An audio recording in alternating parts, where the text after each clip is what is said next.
किसी मूर्ति का, किसी पेड़ पौधे जानवरों का ये ज्ञान नहीं है, किसी देवी देवता का, किसी मंदिर मस्जिद का, किसी जंतर मंतर तंत्र का ये ज्ञान नहीं है। अभी पत्थर की पूजा करवानी हो तो पूरा गांव पूरी में चला जाएगा।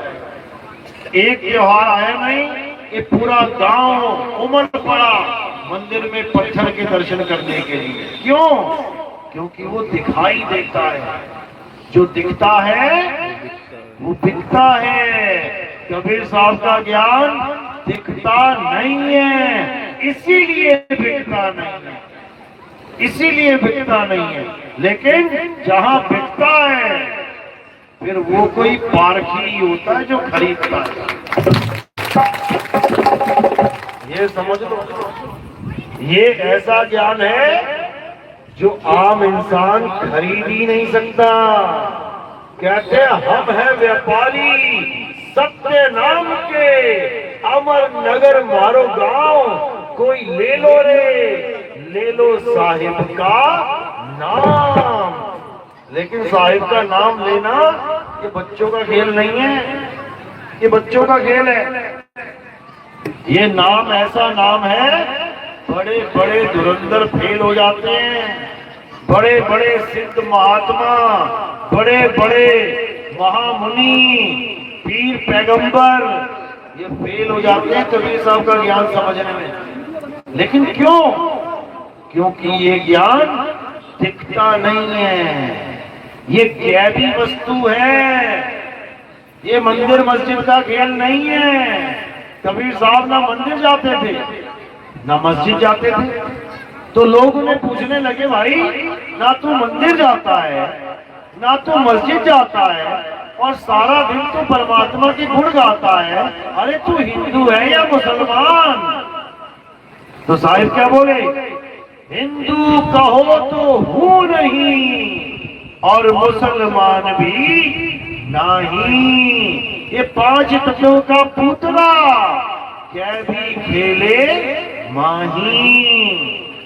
कहते हैं हिंदू कहो तो हूं नहीं और मुसलमान भी नहीं। मैं कोई हिंदू मुसलमान नहीं हूं, मैं क्या हूं? ये पांच तत्वों का पुतला क्या भी खेले माही, जो इस पांच तत्वों के पुतले के अंदर खेल रहा है। कौन खेल रहा है?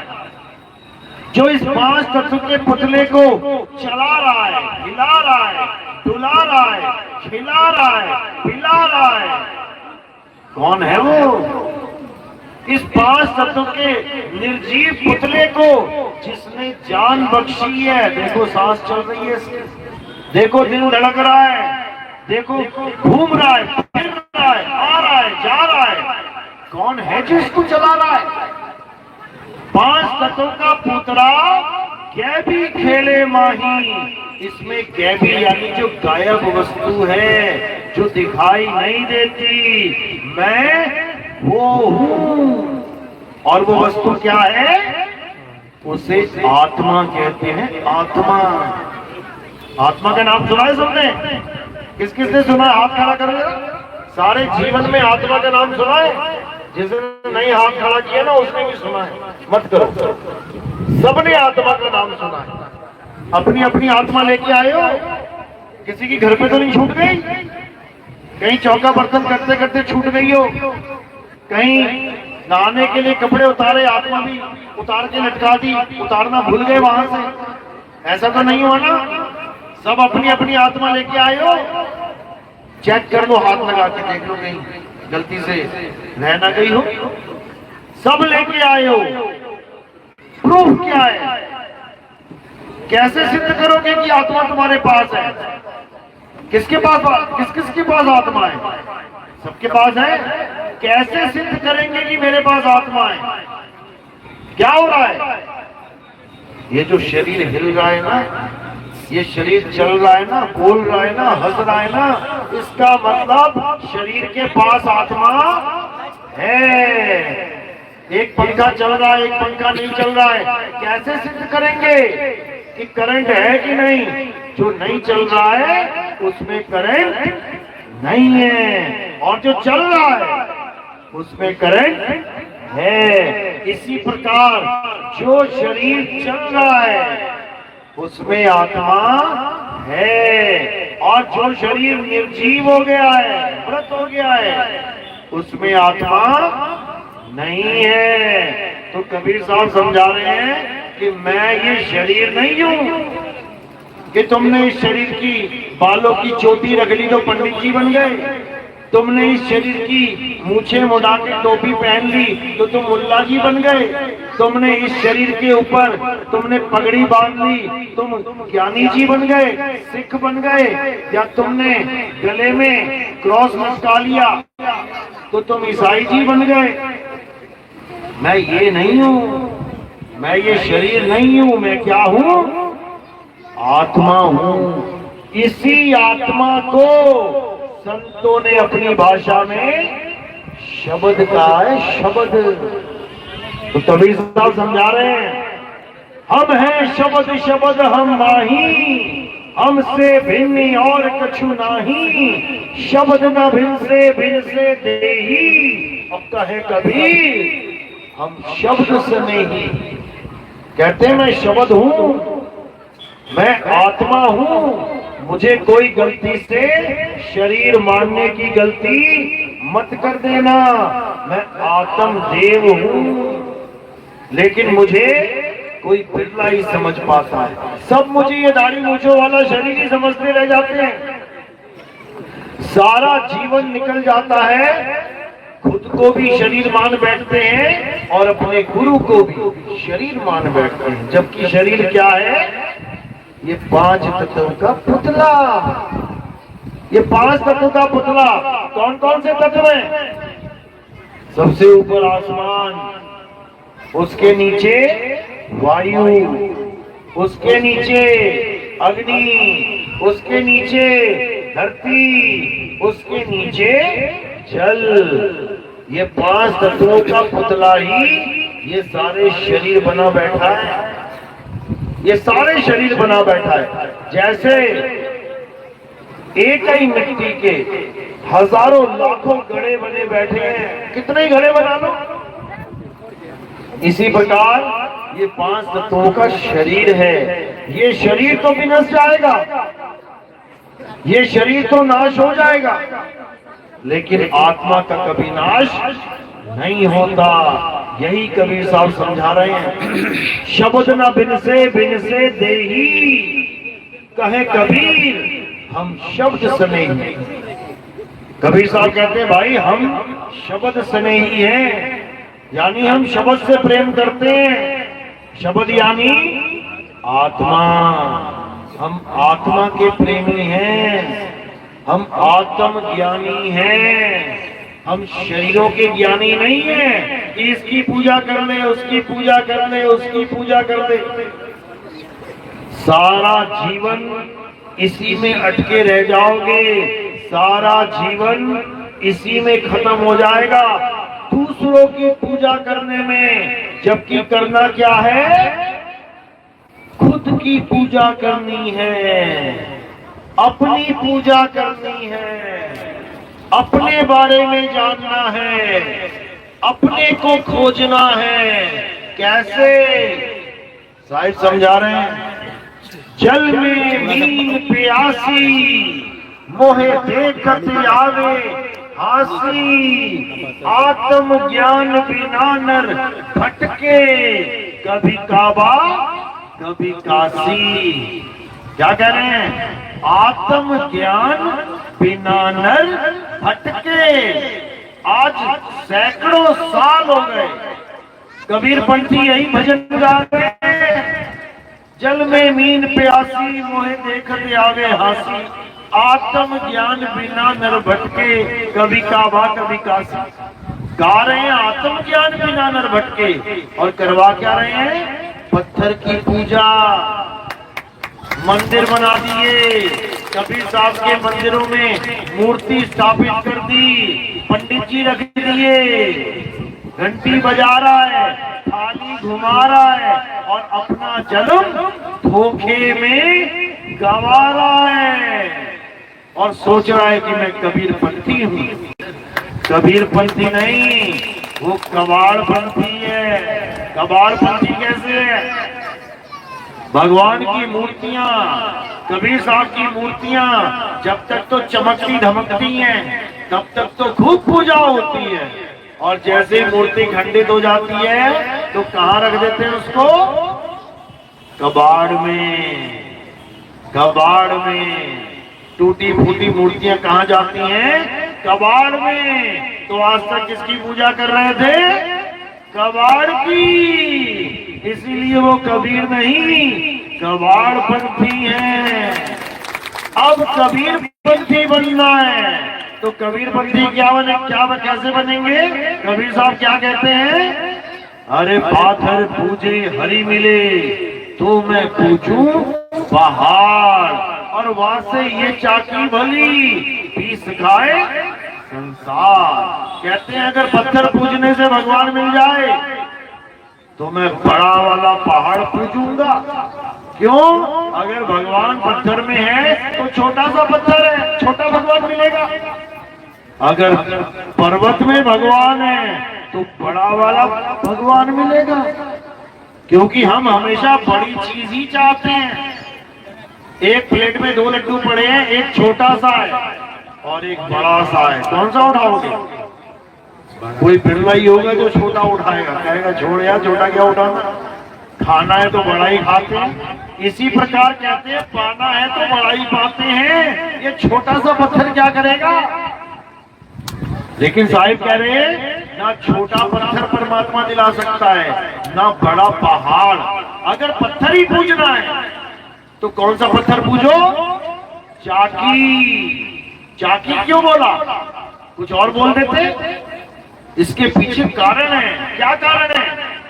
क्योंकि भगवानों की छोटी छोटी मूर्तियां, देवताओं की पत्थर की मूर्तियां कौन पूजता है?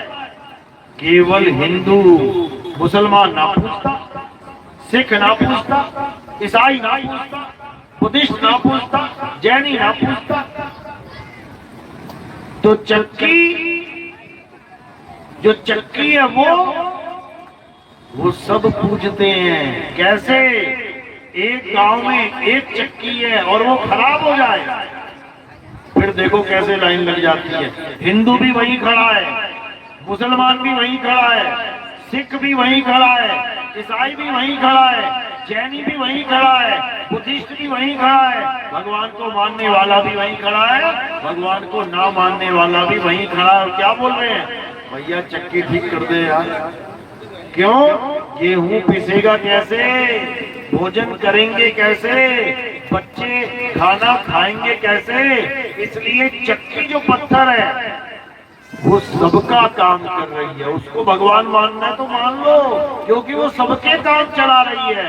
लेकिन मंदिर का पत्थर वो केवल हिंदुओं को ही पूजवाया जा रहा है, अज्ञानतावश।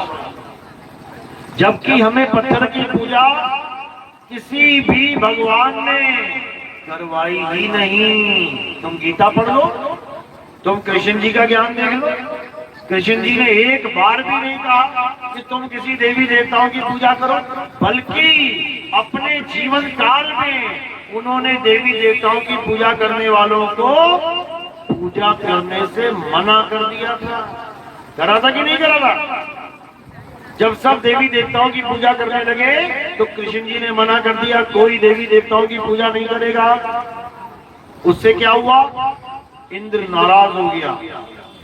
अब आया घनघोर बादल लेके और बारिश करने लगा, लगातार बारिश होती रही। कहता डुबो के मार दूंगा। तो कृष्ण जी ने क्या किया?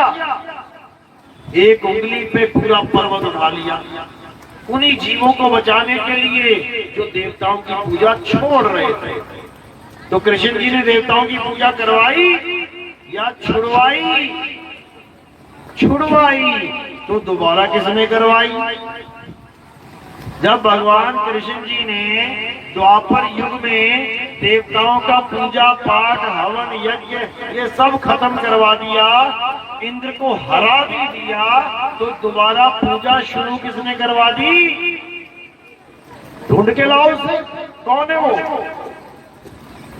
ये सब अज्ञान है। कृष्ण जी ने कभी कहा ही नहीं कि देवताओं की पूजा करो, बल्कि उन्होंने क्या कहा, हे अर्जुन, इस दुनिया में अगर कोई सत्य है, अगर कोई पूजनीय है, अगर कोई सम्मान देने योग्य है, अगर कोई प्रशंसा करने योग्य है, तो वो केवल और केवल आत्मा है। आत्मा है, वो कोई शरीर नहीं है।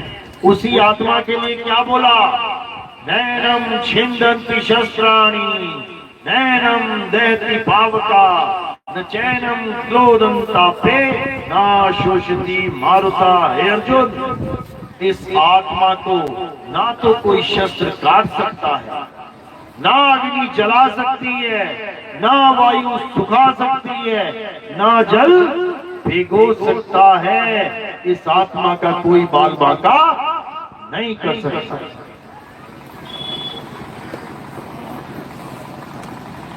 तो जब इस आत्मा का कोई कुछ कर ही नहीं सकता, जब इस आत्मा को कोई मार ही नहीं सकता, जब इस आत्मा को कोई धराशायी नहीं कर सकता, तो पूजनीय कौन है?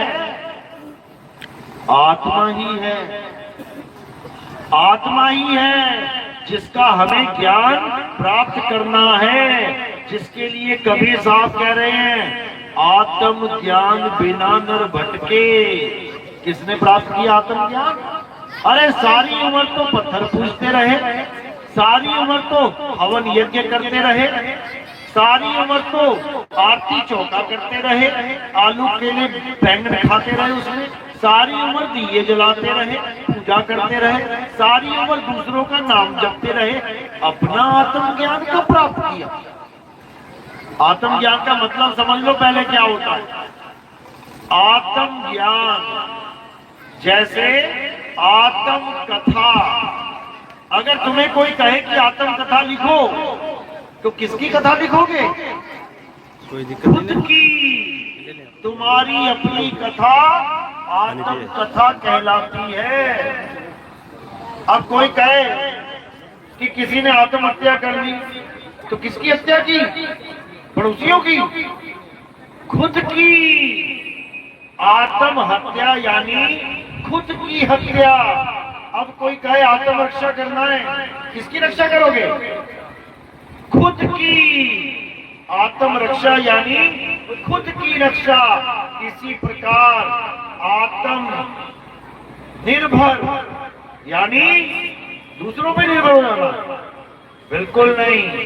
आत्मनिर्भर यानी खुद पे निर्भर हो जाना। इसी प्रकार आत्म ज्ञान यानी किसी और का ज्ञान नहीं, किसी और का नाम नहीं, किसी और भगवान की पूजा नहीं। किसकी पूजा करनी है? खुद की पूजा करनी है। अब हमारी आत्मा का लखाव करा दे, तुम्हें आत्म ज्ञान में कैसे रमण करना है वो समझा दे। समझो, अब तुम्हें पूरा गुरु मिला है, नहीं तो अधूरा गुरुआ ही मिल गया। क्योंकि मंत्र देने वाले, ये नाम जपवाने वाले, ये सतगुरु नहीं, ये गुरुआ है, गुरुआ।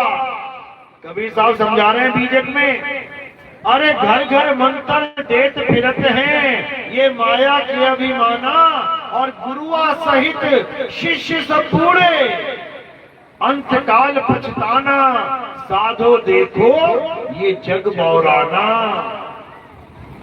घर घर मंत्र देत फिरत हैं, ये टोलियों में चलेंगे, गांव के गांव में मंत्र देते फिरेंगे, आओ मंत्र ले लो, गुरु मंत्र ले लो, गुरु मंत्र ले लो। कहते गुरुआ सहित शिष्य सब बूढ़े, खुद भी नाम जप के 84 में चले जाते हैं और तुम्हें भी 84 का रास्ता दिखा देते हैं। समझ लो, अरे गुरुआ तो घर घर फिरे, कौड़ी केर 50, अपने रूप की खबर नहीं और शिष्य करण की आस। कहते गुरुआ तो घर घर फिरे, ये घर घर फिर के मंत्र देते हैं गुरुआ। कहते हैं इन्हें अपना स्वरूप नहीं पता। इनसे कोई चेला पूछ ले, गुरुजी आप आदमी हैं या औरत? फिर देखो क्या बोलते हैं। इनसे कोई चेला पूछ ले, गुरुजी ये आपकी फोटो है या किसी और की? फोटो खींच के गुरुजी की दिखा देना उसको, ये आपकी फोटो है या किसी और की? क्या बोलेगा? नहीं तो मेरी फोटो है।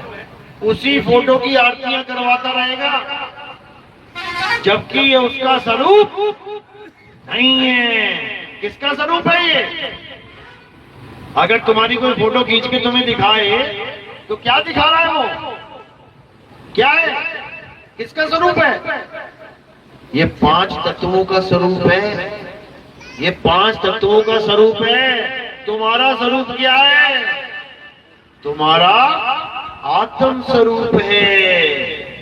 ये गुरु भेद समझाता है। तो कह रहे गुरुआ तो घर घर फिरे और कौड़ी केर 50, अपने रूप की खबर नहीं, यानी अपने आप को कभी आत्मा जाना नहीं, अपने आत्म स्वरूप को कभी पहचाना नहीं, और शिष्य करण की आस, चेले बनाना चाहता है। मेरे 1 लाख चेले बन जाएं, मेरे 1 करोड़ चेले बन जाएं। क्यों? 10-10 रुपया भी बंदगी कर दी 1 लाख चेलों ने, कितने हो गए? 10 लाख हो गए। बताओ। इसीलिए बोला कि घर घर मंत्र देत फिरत है माया की अभिमाना। ये माया का खेल है सारा। और गुरुआ सहित शिष्य सब बूढ़े। कहां बूढ़े? 84 में बूढ़े। अंतकाल पछताना साधो देखो ये जग बौराना। तो जो तुम्हारे जीवन में तुम्हारे नाम छुड़वाने के लिए आ गया, देने वाले तो बहुत बैठे हैं, पूरी मंडलियां बैठी हैं देने वाले। कहीं भी जाके नाम ले लो, फटाक से दे देंगे। ये जप लेना बेटा। कितने समय जपना गुरुजी? आधा घंटा जप लेना, 2 घंटा जप लेना। ये तुम्हारा जीवन बर्बाद करने के लिए आए हैं। इन्हीं को काल का दूत बोला कबीर साहब ने। क्यों?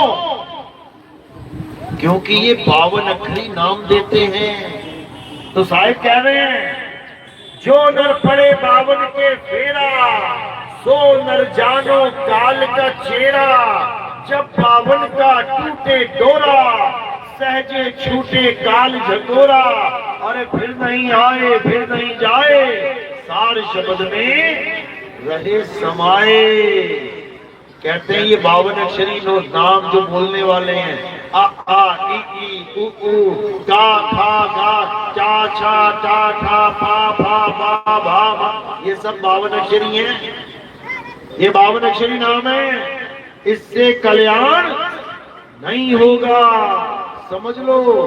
साहिब समझा रहे हैं ये 52 अक्षरों की दुकान कब तक सजा सकता है कोई गुरु? कब तक? जब तक उसके पास ये जुबान है। जिस गुरु के पास ये जुबान है ना, समझो खूब चल रही उसकी दुकान है, समझ लो। और जिसके मुंह में जुबान नहीं, उसकी कोई दुकान नहीं। और जब मुंह में जुबान ही नहीं होगी और चेला चला गया, गुरु जी नाम दे दो, तो क्या देगा? क्या देगा? क्या देगा? अगर जुबान कट गई तो दुकान कट गई। तो साहिब समझा रहे हैं, अरे 52 अक्षर जीव आधारा, आदि अक्षर जीभ्या से न्यारा। वाही को सत सिमरण कहिए, सिमर सिमर नर उतरो पारा।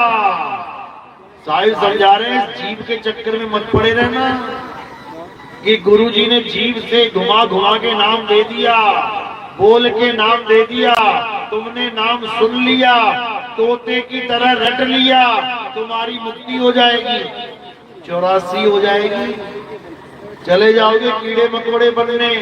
तो क्या करना है? जब 52 का टूटे डोरा, सहजे छूटे काल झकोरा। ये जितने भी नाम, जितने भी मंत्र, जितने भी जप तप हैं, छोड़ दे, छोड़ दे। इसी जन्म में छोड़ दे, नहीं तो अगले जन्म दुखदाई होने वाले हैं। तो साहिब क्या कह रहे हैं? अरे एक नाम को जान के दूजा दे बहार, चंचल से नहीं चल भया और नहीं आवे नहीं जा। कह रहे एक नाम को जान के, कौन सा नाम? सतनाम। बोलने वाला नहीं कि चार अक्षर पकड़ लिए, सतनाम, अब लगे जपने नाम सतनाम सतनाम सतनाम। ये वाला सतनाम नहीं, ये 52 अक्षरी सतनाम है। कौन सा सतनाम चाहिए? जो 52 से न्यारा है। और वो क्या है? वो तुम्हारी आत्मा है।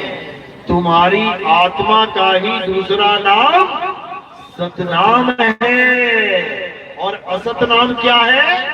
ये मुंह से निकलने वाले जितने भी नाम हैं, ये सब असत नाम है। क्यों? क्योंकि इन्हें बोलने के लिए होठ, कंठ और जीभ का इस्तेमाल होता है। तो साहिब क्या समझा रहे हैं? अरे होठ कंठ लागे नहीं और जीभ्या नहीं उच्चार, गुप्त वस्तु जो लखे सो है हंस हमार। अब ये गुप्त वस्तु क्या है? गुप्त वस्तु है तुम्हारी आत्मा, जिसकी वजह से तुम इतना मान सम्मान पा रहे हो, जिसकी वजह से तुम घर में इतना प्यार प्रेम पा रहे हो। क्यों प्यार कर रहे हैं घर वाले तुम्हें? घर वाले तुम्हें क्यों प्यार कर रहे हैं? इसलिए कि तुम बहुत सुंदर हो? अच्छा, इसलिए नहीं प्यार कर रहे कि तुम बहुत सुंदर हो, इसलिए प्यार कर रहे हैं क्योंकि तुम जीवित हो, तुम जिंदा हो। किसकी वजह से जिंदा हो? आत्मा की वजह से जिंदा हो। तुम भले कितनी सुंदर क्यों ना हो, जिस दिन आत्मा ने छोड़ दिया ना शरीर, उस दिन कहां जाएगा ये? सीधे आग में। कोयला बना देंगे जला जला के तुम्हें, राग बना देंगे तुम्हारी। कोई ना बोलेगा मेरी बीवी पूरे गांव में सबसे सुंदर है भाई, इसे मत जलाओ, कोई ना बोलेगा। याद रखो।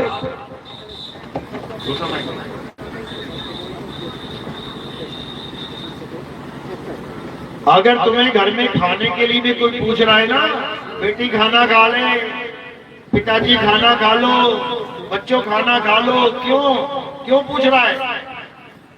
क्योंकि तुम जीवित हो। किसकी वजह से? आत्मा की वजह से। समझ लो इसको। Hello hello. तो आत्मा की वजह से ही सारा खेल चल रहा है। और आत्मा अगर शरीर को छोड़ दे तो भूल जाओ तुम्हें कोई प्यार करेगा। आत्मा तुम्हारे साथ है, तुम्हारी उंगली तक कोई आग पे नहीं रखेगा पकड़ के। और अगर आत्मा ने साथ छोड़ दिया तो पूरा उठा के ही तुम्हें आग पे रख देगा। समझ लो। तो जो भी खेल है आत्मा का खेल है। और तुम्हें ये शरीर छोड़ने से पहले पहले कौन सा ज्ञान प्राप्त करना है? आत्म ज्ञान प्राप्त करना है। तो क्या कह रहे हैं कबीर साहब? कबीर साहब समझा रहे हैं कि ये जो नाम की दुकान चल रही है, अब इन दुकानों को बंद करने का समय आ गया है। बहुत चला ली दुकानें, अब ये सब दुकानें बंद होंगी। कैसे होंगी? जब सब हंस विवेकी हो जाएंगे, वो बंद हो जाएंगी। इसीलिए साहिब ने बोला ये काल भगवान ने जो 12 दुकानें चला रखी हैं, इसमें यही सब भरा पड़ा है। जंतर मंतर तंत्र, पूजा पाठ, हवन यज्ञ, नित्य नेम, ये सब भरा पड़ा है। तो साहिब यही समझा रहे हैं कि काल भगवान ने 12 पंथ चलाए। अरे 12 पंथ काल के जानो, तब दानी मन संतान। ये काल ने 12 पंथ चलाए, उसके बाद क्या किया? सारे जीवों को इसी पंथ में उलझा दिया। 12 पंथ काल पुरमाना, भूले जीव न जाए ठिकाना। अरे 13वें पंथ हम ही चले आए, सब पंथ मेट के एक पंथ चलाए। साहिब कह रहे हैं सारी दुकानें बेच देंगे हम। ये जितनी दुकानें नाम की चल रही हैं, 52 अक्षरों की चल रही हैं, ये सब दुकानें बंद हो जाएंगी और क्या होगा? एक पंथ चलाएं। अब ये आत्मा का पंथ चलेगा, आत्म ज्ञान का पंथ चलेगा और उसके बाद सब आत्म ज्ञानी हो जाएंगे। कोई वैर विरोध नहीं होगा, कोई जात पात का झगड़ा नहीं होगा, कोई ऊंच नीच नहीं होगा, कोई हिंदू मुस्लिम सिख ईसाई का झगड़ा नहीं होगा। सब ऐसे शांत हो जाएंगे, ऐसे शांत हो जाएंगे जैसे यहाँ कभी था ही नहीं। समझ लो। तो ये कब होगा? ये तब होगा जब हम सत्य को जान लेंगे कि सत्य है क्या। ये सारा झगड़ा क्यों हो रहा है हिंदू मुस्लिम सिख ईसाई का? क्योंकि हम सत्य को नहीं जान रहे। ईश्वर को तो जान लिया, ईश्वर, अल्लाह को तो जान लिया, अल्लाह, वाहेगुरु को तो जान लिया, वाहेगुरु, गॉड को तो जान लिया, गॉड। लेकिन किसको नहीं जान पाए? सत्य को नहीं जान पाए। और गा सब यही रहे हैं, ईश्वर सत्य है। आ गया ना सत्य? सत्य क्या है ये नहीं पता, ईश्वर पता है। सत्य क्या है ये नहीं पता, लेकिन ईश्वर पता है। ईश्वर क्या है? हिंदी भाषा में ईश्वर कहते हैं भगवान को, इतना पता है। ईश्वर सत्य है। अब मुसलमानों में आ जाते हैं, वो क्या कह रहे हैं? वो कह रहे हैं अल्लाह हक है। हक यानी सत्य है, अनल हक यानी मैं सत्य हूं। अल्लाह सत्य है, तो अल्लाह क्या है? सत्य है। सत्य को तो नहीं जाना, लेकिन अल्लाह को जान लिया। लगे नारे लगाने अल्लाह हू अकबर, अल्लाह हू अकबर, लेकिन सत्य को नहीं जाना। सत्य क्या है? अब ईसाइयों में आ जाए, ईसाई क्या बोल रहा है? God is truth. अब ट्रुथ क्या है? ट्रुथ सत्य ही है। अब सत्य को तो नहीं जाना, ट्रुथ को तो नहीं जाना, वो क्या है? लेकिन गॉड को अच्छे से जान लिया। दुनिया भर की बना दी, गिरजाघर चर्च बना दी गॉड के नाम पर, लेकिन सत्य क्या है? सत्य नहीं जाना। अब सिखों को ले लो, वाहेगुरु वाहेगुरु को जान लिया, अकाल पुरख को जान लिया, लेकिन है क्या वो? सत्य श्री अकाल, यानी अकाल पुरख ही सत्य है। तो भैया सत्य को तो जाना नहीं क्या है, लेकिन अकाल पुरख के नारे चल पड़ते हैं, जो बोले सो निहाल, सत्य श्री अकाल। नारे लगाने तो आ गए, लेकिन वो है क्या वो नहीं समझ में आया। तो हिंदू भी यही कह रहा है कि ईश्वर सत्य है, मुसलमान भी यही कह रहा है खुदा सत्य है, सिख भी यही कह रहा है कि अकाल पुरख सत्य है, और ईसाई भी यही कह रहा है गॉड सत्य है। लेकिन दुख की बात यह है कि चारों नहीं जानते कि सत्य क्या है। अगर चारों जान जाएं कि सत्य होता क्या है, तो उसके बाद तुम चाहे उसको ईश्वर कहो, चाहे तुम उसको गॉड कहो, चाहे तुम उसको अल्लाह कहो, चाहे तुम उसको वाहेगुरु कहो, इससे कोई फर्क नहीं पड़ता। कैसे? जैसे ये पानी है। अब ये पानी क्या है? इसके कई नाम हैं, पानी, जल, वाटर, नीर, तोए, 5 नाम तो हम जानते हैं। बाकी जितनी दुनिया में देश हैं, सब में इसका अलग अलग नाम है। लेकिन इस पानी का स्वरूप क्या है? ये जो पानी है ये कैसा है? क्या है ये पानी? ये एक तत्व है, गीला गीला सा तत्व, जिसे पानी कहते हैं। ये देखो तालाब में क्या भरा है? पानी। इसके ऊपर कहीं लिखा है कि इसका नाम पानी है? अगर इसके ऊपर लिखा नहीं है कि इसका नाम पानी है, तुमने कैसे पता कर लिया कि यही पानी है? इसके ऊपर लिखा नहीं है कि ये वाटर है, तुमने कैसे कह दिया ये वाटर है? इसके ऊपर लिखा नहीं है कि ये जल है, तुमने कैसे जान लिया ये जल है?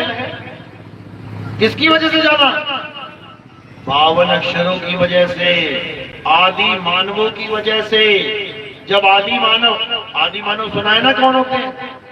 5वीं की कक्षा में पढ़ा होगा आदि मानव क्या होते हैं। यानी जब इंसान बिल्कुल नंगा घूमता था जानवरों की तरह, ना उसका कोई बुद्धि विवेक था, ना कोई विचार था, ना उसका कोई परिवार था, ना उसका कोई घर बार था, बिल्कुल जानवरों की तरह घूमता था, उसे आदि मानव कहते हैं। जानवरों की तरह शिकार करता था। पत्थर टकरा टकरा के तो बेचारे ने आग जलाना सीखा, वो है आदि मानव। पत्थर टकरा के जो आग पैदा करी, उसका नाम भी नहीं पता कि इसका नाम रखूं क्या, क्योंकि अक्षर ही नहीं है। धीरे धीरे धीरे धीरे बुद्धि विकसित हुई। अब उसने क्या किया? अक्षरों की खोज करना शुरू किया। कहाँ खोजा अक्षर? पड़े हुए थे क्या कहीं पे? क्या अक्षर उसे जंगल में पड़े हुए मिले थे? कहाँ मिले उसको अक्षर? कहां से पैदा होते अक्षर? कहां से? मुंह से। सारे अक्षर उसके मुंह में थे, लेकिन उसे पता नहीं था कि मेरे मुंह में सारे अक्षर हैं। फिर क्या हुआ? उसने अपने मुंह से निकलने वाली हर आवाज को लिखना शुरू कर दिया। पहली आवाज कौन सी निकली? आ, तो लिख दिया आ। दूसरी आवाज निकली आ, लिख दिया बड़ा आ। फिर निकली ई, लिख दिया छोटी ई। फिर निकली ई, बड़ी ई। ऊ, छोटा ऊ, बड़ा ऊ। ए, छोटी ए, बड़ी ए। हो गया ना? कहां से निकला? मुंह से। हिंदुस्तान में जो आदि मानव थे, उनके मुंह से क्या निकला? आ ई ऊ ऊ।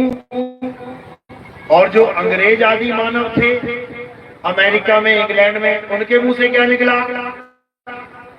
ए B C D E F G. हमारे वालों ने कितने अक्षर बना डाले?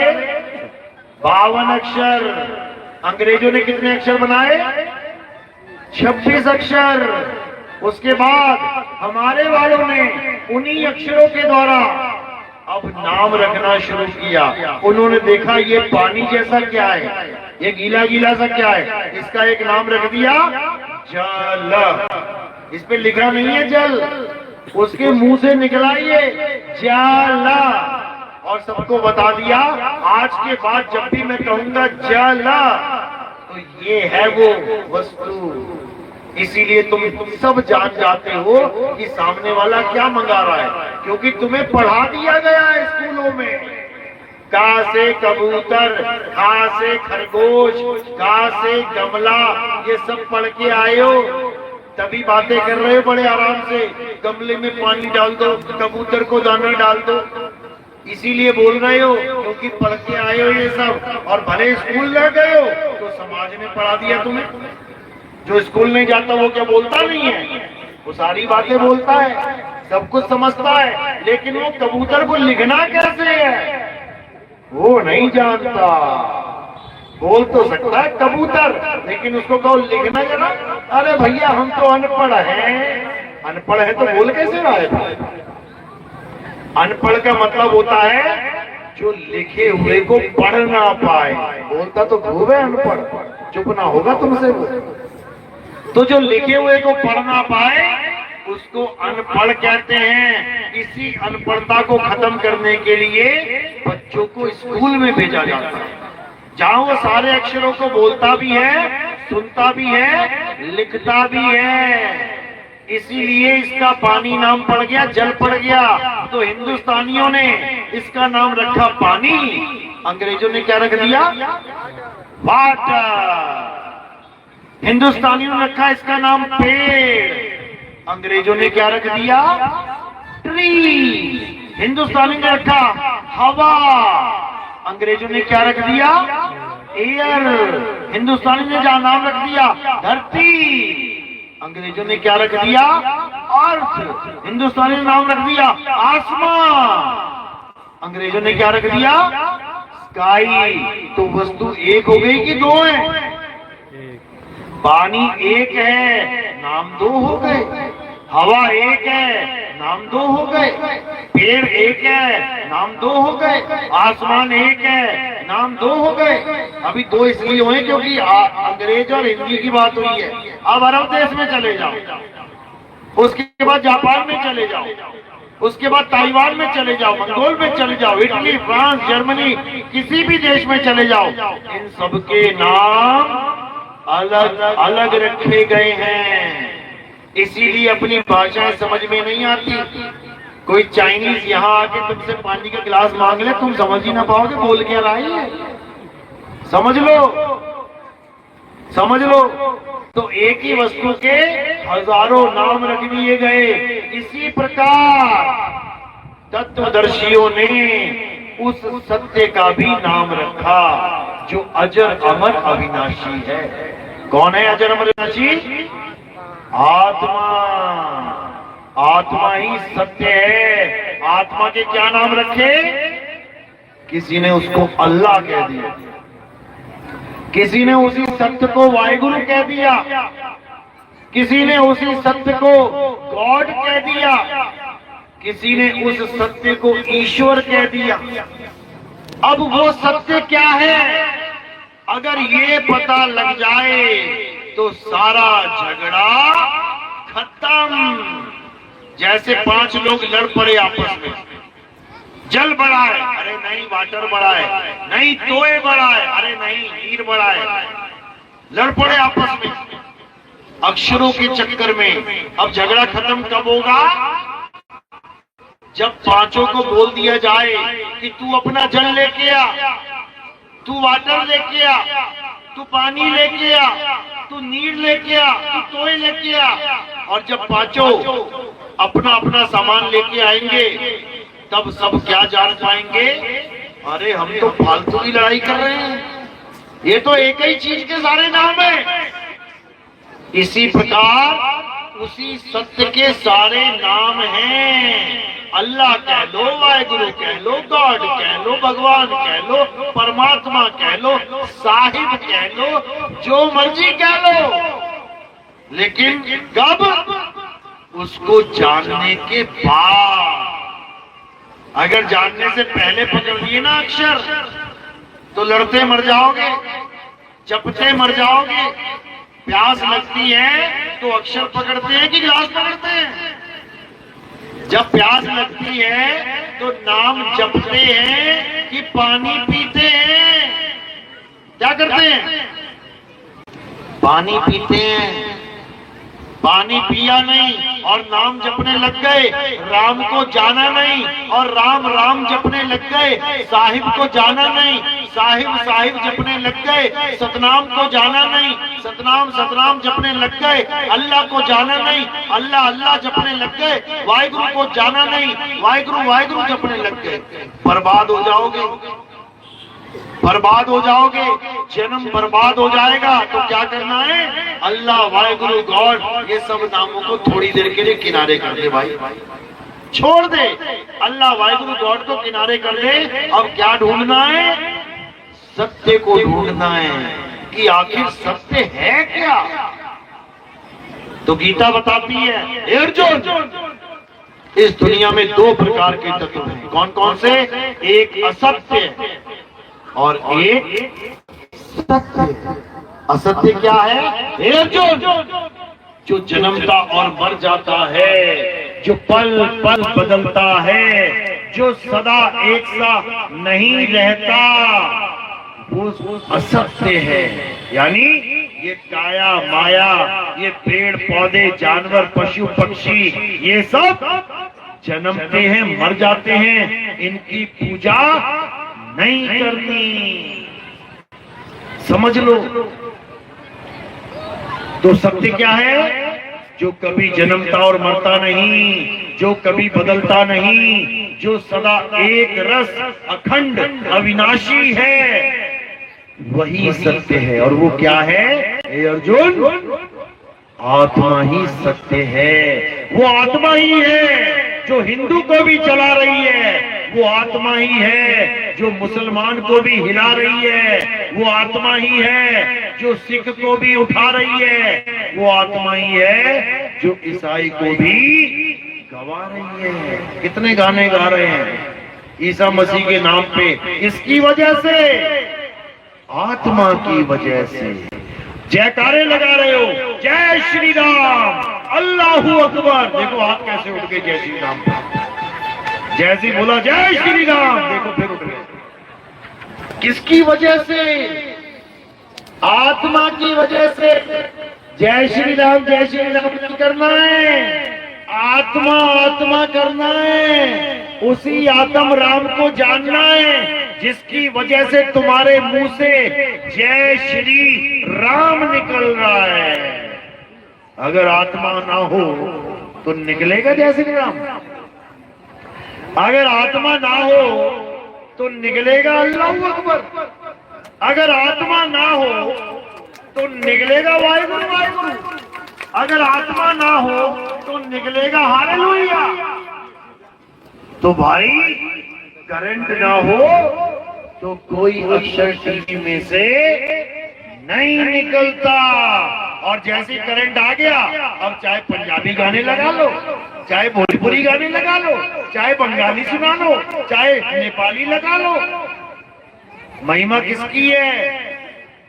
उस करंट की महिमा है जिसकी वजह से ये सारी भाषाएं निकल रही हैं, ये सारी लाशें चल रही हैं। साधो ये मुर्दों का गांव, ये मुर्दों के गांव में बसे हुए हैं। जिंदा इसलिए दिख रहे हैं क्योंकि आत्मा है। और जैसे ही आत्मा ने शरीर को छोड़ दिया, लाशें बिछ जाएंगी, लाशें, समझ लो। तो ये आत्मा ही है जो सर्वे सर्वा है, ये आत्मा ही है जो स्वयंभू है, जिसको कोई पैदा करने में और मारने में सक्षम नहीं है।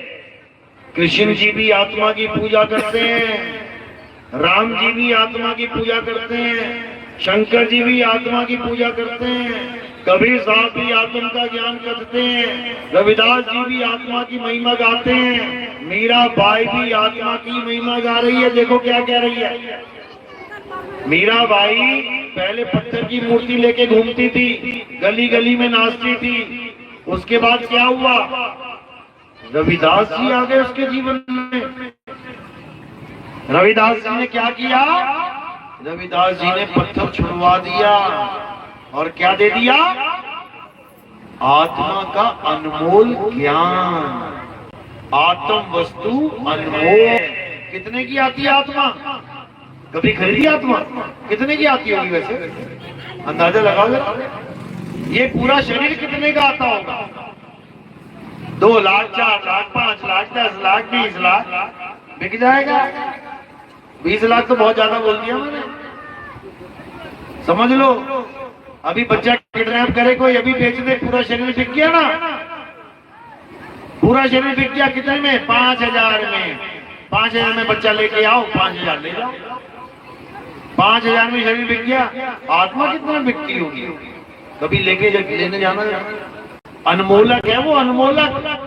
आत्मा अनमोल है, उसका कोई मोल नहीं है। तो मीराबाई यही समझा रही है, पायो जी में नाम रतन धन पायो, वस्तु अमोलक। ये जो मूर्ति पकड़ी थी कितने की होगी? कृष्ण जी की मूर्ति लेके घूमती थी, कितने की होगी? 20 रुपए, 50 रुपए, 100 रुपए, 1000 रुपए, लाख रुपए। लेकिन मीराबाई क्या कह रही है? गुरु जी ने मुझे क्या दिया? वस्तु अमोलक दी मेरे सतगुरु, कृपा कर अपनायो, पायो मैं नाम रतन धन पायो। अब कौन सा नाम? क्या मीरा राधे राधे करती थी, या मीरा राम राम करती थी, या मीरा अल्लाह अल्लाह करती थी, वाहिगुरु वाहिगुरु करती थी? कौन सा नाम था मीरा के पास? मीरा के पास नाम नहीं, वस्तु थी, वस्तु। वस्तु अमोलक थी मेरे सतगुरु। उसके पास वस्तु थी। कौन सी वस्तु? अनमोलक वस्तु। कौन सी अनमोलक वस्तु? आत्मा।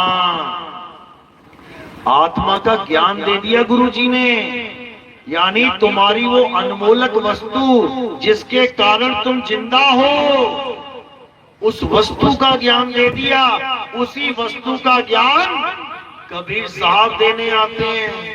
अरे वस्तु कहीं और ढूंढे कहीं, कैसे लागे हाथ, गुप्त वस्तु तब मिले, भेदी लीजिए साथ। तो रविदास जी महाराज कौन से गुरु थे? भेदी गुरु। वो भेदी गुरु थे। उन्होंने मीराबाई की वो पत्थर की मूर्ति छुड़वा दी छोड़ी से, और उसे आत्मा का भेद समझा दिया। समझ लो, आत्मा का भेद समझा दिया, और ये सारे नाम मंत्र छुड़वा दिए। अरे सोई गुरु पूरा कहावे, जो 2 अक्षर का भेद बतावे, एक छुड़ावे। ये मंदिर मस्जिद गुरुद्वारे छोड़ दे, ये राम नाम जपना, ये अल्लाह नाम जपना, ये वाहिगुरु नाम जपना, ये कोई भी नाम जपना छोड़ दे। और क्या करना है? अपनी आत्मा को जान ले। अरे जब लग ना छीनोगे आत्म, तब लग ना मिली है परमात्म। आत्म छीने तो परमात्म छीने, संत कहावे सोए, और यह भेद काया से न्यारा, बूझे बिरला कोई। समझ लो, ये काया से न्यारा ज्ञान है, ये आत्म ज्ञान है। इसके अलावा इस दुनिया में और कोई ज्ञान नहीं है। अगर इस दुनिया में कोई पूर्ण ज्ञान है तो वो आत्म ज्ञान है। मेरी बात समझ में आ रही है? किस किस के समझ में आ रही है? आप क्या करो जरा। पूरा गांव जाके आत्म ज्ञानी हो गया। बहुत बढ़िया। अभी कल को कोई त्योहार आ जाएगा ना, सारे मंदिर में लगे होंगे लाइन लगा के। कौन सी आत्मा, कैसी आत्मा, सब भूल जाओगे। जो थाली घुमा रही होगी ना, वो आत्मा की वजह से घूम रही है। अगर आत्मा ने शरीर छोड़ दिया तो तुम तो घूमोगी, थाली भी घूम के पता नहीं कहां गिर जाएगी। समझ लो, सारी पूजा पाठ वहीं खंडित हो जाएंगी। राम राम करके राम में आत्मा ने शरीर छोड़ दिया तो माँ ना बोल पाओगे, माँ भी ना बोल पाओगे। तो उस आत्मा को जानो जिसकी वजह से सारे शरीर चल रहे हैं, सारी दुकानें चल रही हैं, सारे कारें चल रही हैं, सारी मोटरसाइकिलें चल रही हैं। किसकी वजह से?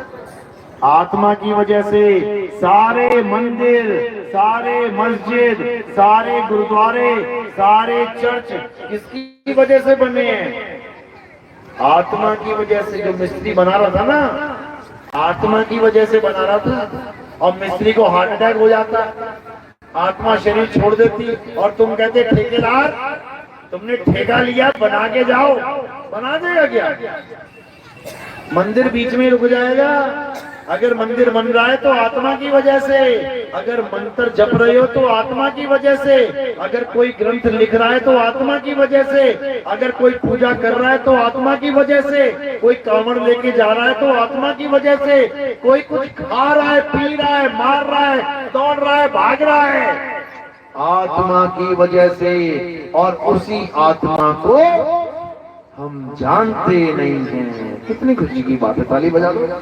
देखो ये हाल है, हम आत्मा को नहीं जानते, 0 नंबर आ रहे हैं हमारे और ताली भी बजा रहे हैं। यही हाल है। अब करना क्या है? अब आत्मा को जानना है, अब आत्म ज्ञानी बनना है। जैसे ही तुम आत्म ज्ञानी हो जाओगे, तुम्हारा जन्म सफल हो जाएगा, कोई रोकने वाला नहीं। तो आज का सत्संग यही समाप्त करते हैं। और